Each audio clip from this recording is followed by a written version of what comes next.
Welcome to Heartline Stories. Today's story follows Marcus, a young waiter whose world turns upside down when a mysterious woman in a wheelchair hands him a shocking newspaper clipping. What happens next will leave you speechless. The truth behind this surprising moment will change everything he thought he knew. What's in the clipping, and how does it connect to Marcus's past? Stay tuned to find out the unbelievable twist. Let us know where you're watching from. Don't forget to like, share, and subscribe for more thrilling stories. It was an ordinary Tuesday morning when Marcus, a young waiter at a cozy downtown cafe, prepared for another busy shift. He had been working at the cafe for over a year, and while it wasn't a glamorous job, he loved the small moments of connection he had with customers. He knew most of the regulars, their names, their usual orders, and even some of their stories. But today was different. As the cafe door swung open, a woman in a wheelchair rolled inside. She had silver hair, a kind smile, and looked like she had a story to tell. Marcus quickly went over to her table with his usual friendly greeting. "Good morning. How are you today?" he asked as he pulled out a menu for her. The woman smiled and gestured to the menu, shaking her head lightly. "I think I'll just have the usual," she said. "A cup of coffee and your famous chocolate chip muffin." "Coming right up," Marcus replied with a smile. As he walked to the counter to place her order, he couldn't help but notice how elegant she looked, even in a wheelchair. There was something mysterious about her, and for some reason, Marcus felt drawn to her. When he brought her the coffee and muffin, the woman was looking out the window, lost in thought.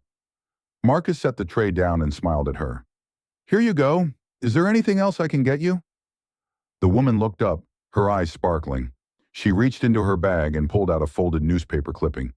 Handing it to Marcus, she said, "I hope this means something to you." Marcus was a little confused. He looked down at the clipping. It was an old article from a local newspaper, and it had his name on it. The headline read, "Local Teen Helps Homeless Shelter After Tragic Event." The article described how he had helped his mother, who worked at a shelter, after their house was destroyed by a fire when Marcus was just 16. It mentioned his determination and key. Marcus felt a chill run down his spine. He had no idea who she was or how she knew so much about him. He stood there for a moment, unsure of what to say. The cafe, which had been bustling with activity, suddenly felt eerily quiet. "What do you mean?" Marcus asked, his voice trembling a little. "How do you know me?" The woman reached into her bag again and pulled out a small, worn photo. She handed it to Marcus. He stared at it, his breath catching in his throat. The photo was of a young boy, him playing outside in front of his old home. But next to him was a woman he didn't recognize. She was smiling at the camera, her arm wrapped around his shoulders, as if she had known him for years. "Who is this?" Marcus asked, his voice barely a whisper. The woman smiled again, and the warmth in her eyes grew. "That's me," she said softly. "I was there during the hardest time of your life, even though you didn't know it." Marcus stared at her in shock. How could she have been there when he had no memory of her? What was the connection between them? And why was she showing up now, after all these years? The woman leaned forward slightly, her expression serious. "Marcus, there's so much more to your story than you know," she said, "and I'm here to help you understand it." Just as Marcus was about to ask more questions, the door to the cafe opened with a rush of wind, pulling him away from the moment. Another customer walked in, and the woman gave him one last look before glancing at the clock on the wall. "I have to go now," she said, standing up slowly. "But we'll talk more soon. You're not alone in this. Remember that." Marcus watched as she wheeled herself toward the door, the photo still in his hand. His mind was racing, but before he could catch his breath, the door closed, and she was gone. He stood frozen for a few moments, the noise of the cafe returning around him. It felt like a dream, but the photo in his hand was real. What had just happened? Who was that woman, and why had she come to see him today? There was only one thing Marcus knew for sure. His life had just changed forever. He wasn't sure how or why, but he felt deep in his heart that something big was about to happen. Marcus stood there for a long time, the weight of the photo still heavy in his hand. He tried to focus on the bustling cafe around him, but all he could think about was the woman and the strange connection she had to his past. How did she know so much about him? Why had she come to see him now, after all these years? He absent-mindedly set the photo down on the counter, trying to push away the questions that were swirling in his mind. But as much as he wanted to shake it off, he couldn't. Later that evening, as Marcus was cleaning up after his shift, his mind kept going back to the mysterious woman. He replayed every word she said, every look she gave him. His thoughts raced as he locked up the cafe and walked home. When he got to his small apartment, he threw his keys on the kitchen counter and collapsed onto the couch. He stared at the ceiling, but his mind kept flashing back to the photo, to the woman's cryptic words. The next day, Marcus couldn't stop thinking about it. He had a feeling he wasn't going to be able to rest until he figured out what was going on. So after work, he decided to take matters into his own hands. He walked back to the cafe, determined to find some answers. As he entered, he asked the manager if anyone had seen the woman who had been there the day before. The manager gave him a confused look. "No one by that description came in yesterday," the manager said. "Are you sure it was here?" Marcus frowned. That was impossible. He was certain she had been sitting right there at the corner table, smiling at him and handing him the clipping. But the manager seemed genuinely baffled. "I could have sworn—" Marcus trailed off, feeling a bit unsettled. He left the cafe, more confused than ever. He decided to go back to his old neighborhood, where the house in the photo was. Maybe that would help jog his memory. As he walked through the familiar streets, he felt a strange sense of déjà vu. The buildings looked the same, but everything else felt different, like the world had shifted in some way. When he reached the old house, now abandoned and run down, Marcus stood there for a long time. The house was smaller than he remembered, the lawn overgrown, the windows boarded up. But it was still there, just as it had been when he was a child. Suddenly, a voice behind him made him jump. "You came back!" Marcus turned around, startled, to see the woman from the cafe standing at the end of the driveway. Her wheelchair was parked beside her, and she was looking at him with a soft, knowing smile. "How did you—" Marcus began, but his words caught in his throat. He didn't know what to say. How was she here? Why was she following him? She wheeled herself closer, her eyes full of warmth and understanding. "I've been waiting for you," she said gently. "You've come to the right place. It's time to learn the truth." Marcus felt his heart race. "What truth? Who are you? How do you know me?" The woman took a deep breath and looked down at her hands for a moment. Then she met his eyes again, her gaze steady and unwavering. "My name is Diane," she said slowly, "and I was there when you were a child. I'm the one who helped your mother after the fire. You don't remember me, but I've been watching over you for years. There's something you need to know about your family, something that's been hidden from you." Marcus was speechless. His mind was spinning. Everything he had believed about his past suddenly felt uncertain. His childhood, his mother, the fire. It was all starting to feel like a mystery he didn't understand. "You need to come with me," Diane said. "I'll explain everything. But first we need to go to my house. There's a letter waiting for you." Marcus hesitated, unsure if he could trust her. But something in her voice, something in the way she looked at him, made him feel like he had no choice. He followed her, walking beside her as she wheeled herself down the street, heading toward the unknown. As they arrived at a small, quiet house on the outskirts of town, Diane stopped and turned to face him. "This is where I've been living for a long time," she said. "Now I can finally show you what I've been holding on to all these years."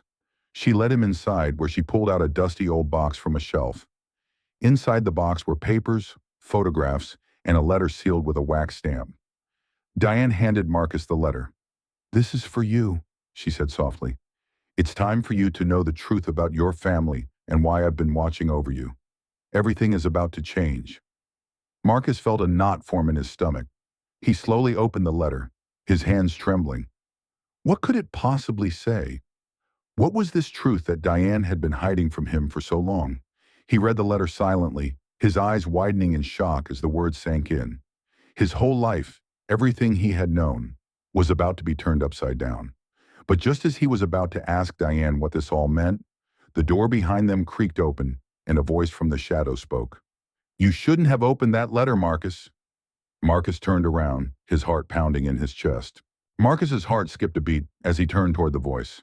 Standing in the doorway was a tall man, his face obscured by shadows, but his presence filled the room with an air of mystery. "Who are you?" Marcus asked, his voice shaky. The man stepped forward into the light, revealing sharp features and a calm demeanor. He was wearing a dark suit, looking far too out of place in this small house. Marcus felt his stomach churn, unsure whether to be afraid or curious. "Diane," the man said, his gaze flicking toward her, "you shouldn't have brought him here." Diane remained silent, her expression unreadable. Her eyes were fixed on the man, as though she was unsure of how to respond. Marcus could feel the tension building in the room, thick like smoke. He glanced between them, waiting for one of them to speak. The man's cold eyes shifted back to Marcus. "The truth you're about to learn," he began, his voice calm yet chilling, "is not what you think it is." "What do you mean?" Marcus asked, taking a step forward, his curiosity outweighing his fear. Diane's hands tightened on her wheelchair's handles. "It's not safe here, Marcus," she said, her voice barely above a whisper. "You don't understand the danger you're in." Before Marcus could respond, the man stepped closer to him, his gaze unwavering. "You've been living a lie," he said, his tone darkening. "Everything you think you know about your family, your past, is wrong." Marcus felt a rush of panic rise in his chest. His family, the memories he cherished, the idea of who he was. Was it all a lie? "Why should I believe you?" Marcus snapped, shaking his head. "What's going on?" The man smiled faintly, almost as if he had expected Marcus to react this way. "Because," he said, "the letter you're holding contains your real name, the name of the family you're truly connected to." Marcus looked down at the letter again. His hands shook as he realized what the man had said. "His real name? I'm not who I thought I was?" Marcus whispered. The man nodded slowly. "Number. And your life, everything about it, was arranged a long time ago. Diane and I," he paused, glancing at her, "we've been protecting you, but now it's time for you to face the truth." Marcus felt dizzy, the weight of his past starting to crumble before his eyes.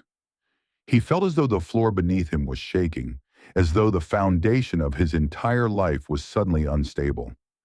Diane, who had been quiet this whole time, spoke up again. "You have to understand, Marcus, it's not just about your name. There are people who would do anything to stop you from knowing the truth." Marcus frowned. "Who? Who are these people?" The man finally stepped forward, closer to Marcus. "People who want power. People who have been pulling the strings in your life from the shadows. But you can't hide from them anymore." Marcus's mind raced, trying to piece everything together. His mother, the fire, the strange feeling of being watched. Nothing made sense anymore. "Why didn't you tell me this sooner?" Marcus asked, frustration building up. "Why wait all these years?" Diane met his gaze, her eyes full of sorrow. "Because we couldn't. We had to make sure you were safe first. We had to protect you from the people who've been after you since the day you were born." Marcus's heart pounded in his chest. "Why me?" he asked. "What do these people want with me?" The man's face remained stoic, but his voice was colder than before. "You're the key to something bigger, Marcus. Something that could change everything, and they'll stop at nothing to get to you." Suddenly, Diane wheeled herself closer to Marcus, urgency in her eyes. "We need to leave now. There's no more time to waste." Before Marcus could ask any more questions, the man turned and began to walk toward the door. Diane nodded to Marcus, signaling that they needed to follow. "Come on," Diane urged. "We need to go now." Marcus felt a sense of dread fill his stomach as he followed them. He had no idea what to expect next, but it was clear that whatever was coming, his life was never going to be the same again. The three of them moved quickly, stepping into the night, leaving the small house behind. As they reached a car parked down the street, Diane looked at Marcus, her expression full of worry. "Trust me," she said. "I know this is a lot to take in, but we can't stay here. We have to move fast." Marcus nodded slowly. "But I still don't understand any of this," he said, his voice shaky. "You will," the man said, turning to face him with a serious look. "But for now, you need to listen. We have to stay ahead of them." They all piled into the car, and as it drove away, Marcus couldn't shake the feeling that he was being pulled deeper into something he didn't fully understand. But there was no turning back now. He had to find out the truth, no matter the cost. "Where are we going?" Marcus asked, trying to steady his nerves. "We're taking you somewhere safe," Diane said, her voice calm but urgent. "You'll understand everything soon." As the car sped off into the night, Marcus couldn't help but wonder what lay ahead. Who were these people who wanted to stop him from knowing the truth? What was so important about his real identity? And most importantly, what was waiting for him at the end of this dangerous path? The car sped through the dark streets, the headlights cutting through the night like a sharp blade. Marcus couldn't shake the unease gnawing at him. The mystery of his past was now more real than ever, and the sense of danger was palpable in the air. Diane, sitting next to him, remained quiet, her hands gripping the sides of her wheelchair, her face tense. The man driving, whom Marcus now knew as Robert, was silent too, eyes fixed on the road ahead. Marcus's thoughts raced. Why would anyone want to stop me from learning the truth? What's so important about my past? Diane turned to him, her voice softer now. "Marcus, there are things you're not ready to understand yet, but we're going to protect you, no matter what." Robert's eyes flicked to the rearview mirror, and his hand tightened around the steering wheel. "We're being followed." Marcus's heart skipped a beat. "What do you mean, followed? By who?" Diane's face grew pale. "The people we're trying to escape, they know about you now. They'll stop at nothing to make sure you don't uncover the truth." Marcus could feel the tension in the car rise. His hands clenched into fists, and a cold sweat broke out on his forehead. Who were these people, and why were they after him? "I don't understand," Marcus said, his voice trembling. "What truth are you talking about? Why are they after me?" Robert glanced at Diane before answering. "It's a long story, Marcus, but trust us when we say that you were born into something bigger than you can imagine. You're part of something important, something they've been hiding from you for your entire life." Marcus felt a lump in his throat. "This is insane. My whole life has been a lie." "It's not a lie," Diane said quickly. "Just, there's a lot of things you don't know. Things that could change everything for you, if you survive long enough to find out." A chill ran down Marcus's spine. He wasn't sure whether he wanted to know the truth anymore. What if it was worse than he could imagine? Suddenly, Robert swerved the car sharply, causing Marcus to grip the seat tightly. "Hold on!" he shouted. The car sped through the streets, taking sharp turns and weaving between traffic. Marcus could hear the faint sound of tires screeching behind them. They were being chased. Diane looked at Marcus, her expression grim. "They've found us." "Who are they?" Marcus asked again, fear creeping into his voice. "Why are they after me?" Robert's voice was low and controlled, though there was a note of urgency in it. "We'll explain everything once we're safe. Right now, we need to get to the safe house." They were now driving at top speed with no signs of slowing down. The headlights of the car behind them grew larger, and the sound of the tires screeching closer was making Marcus's heart race. Suddenly, a sharp jolt sent the car sliding, and Marcus heard a loud bang. "We've got a flat!" Robert shouted, pulling over to the side of the road. "Get out, now!" Diane quickly began to unbuckle herself from her wheelchair. "We don't have much time. Get out of the car, Marcus!" Marcus froze for a moment, his body paralyzed with fear. He had no idea what was happening, but it was clear that everything had gone horribly wrong. The car had barely come to a stop before he found himself being pulled out of the seat by Diane, who seemed to be moving faster than anyone expected. "Come on," Robert shouted, pushing open the back door of the car. "They're almost here." Marcus stumbled out of the car, feeling dizzy from the sudden rush. He was pulled toward a dark alley nearby. His mind was racing with questions, but there was no time to ask. He followed Diane and Robert, his heart pounding in his chest. As they ran down the alley, Marcus heard the sound of a car screeching to a halt behind them. The sound of footsteps echoed in the distance. They weren't alone.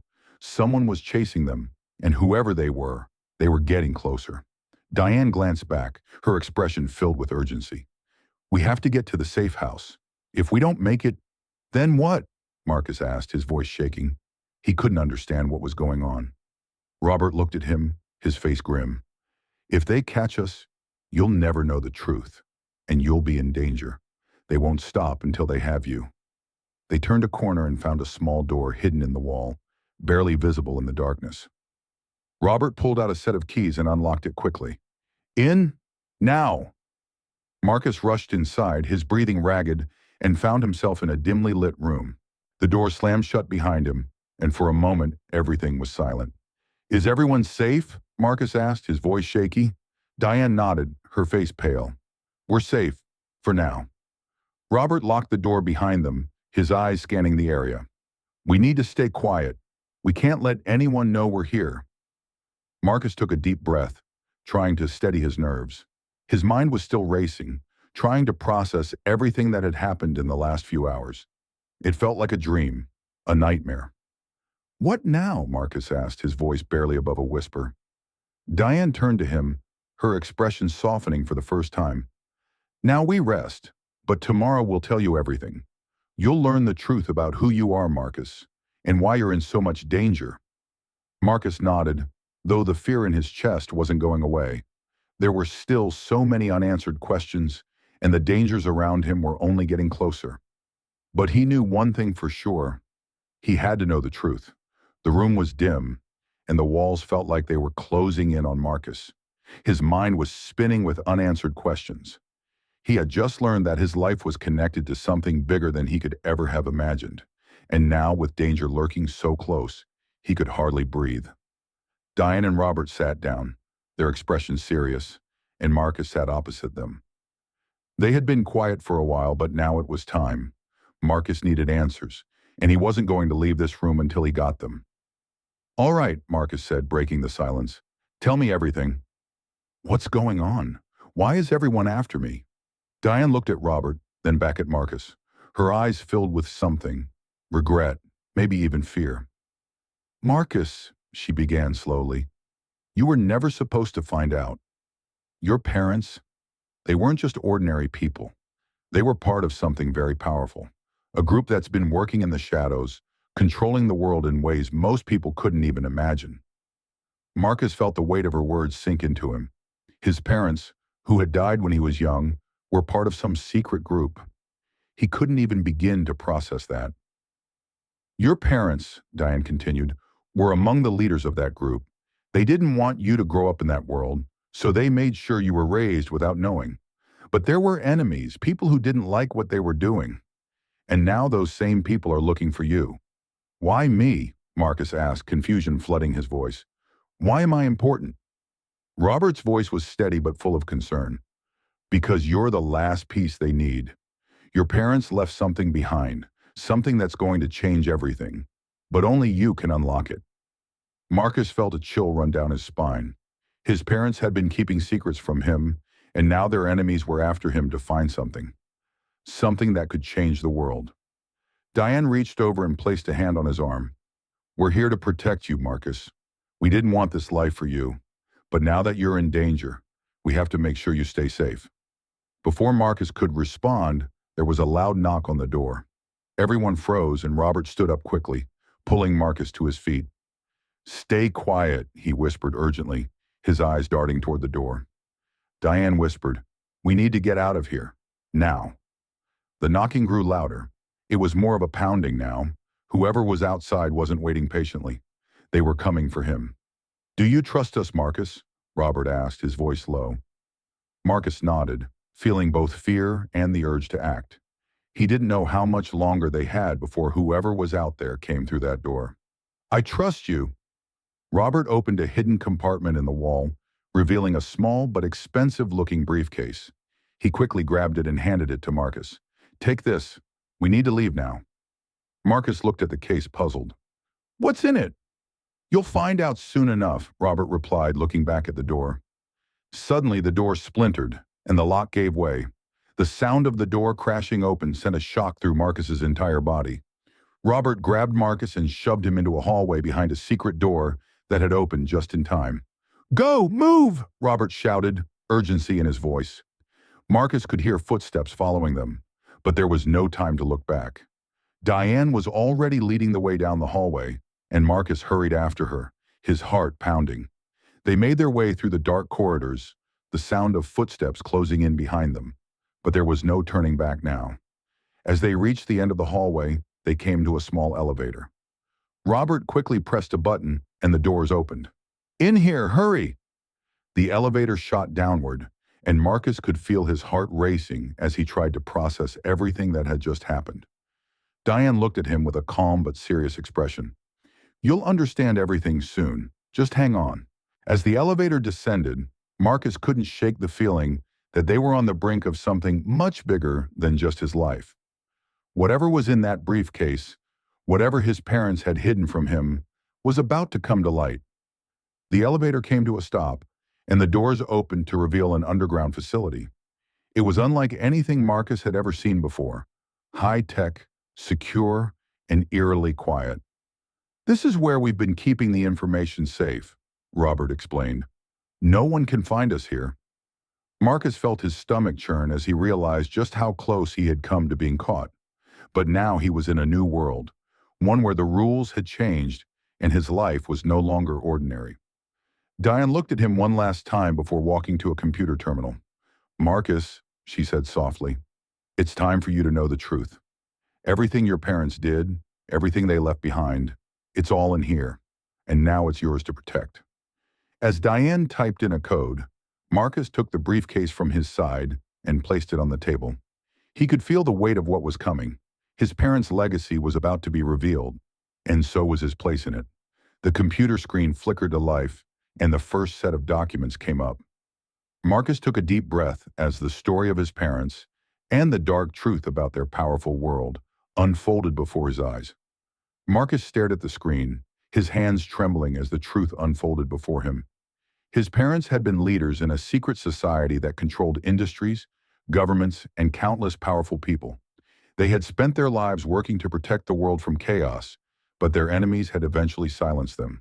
The briefcase he had been given contained their final project, something that could change the balance of power worldwide. Diana and Robert stood quietly by, watching Marcus as he absorbed the shocking revelations. "You're the only one who can continue what they started," Diane said, her voice steady. "You have their knowledge now."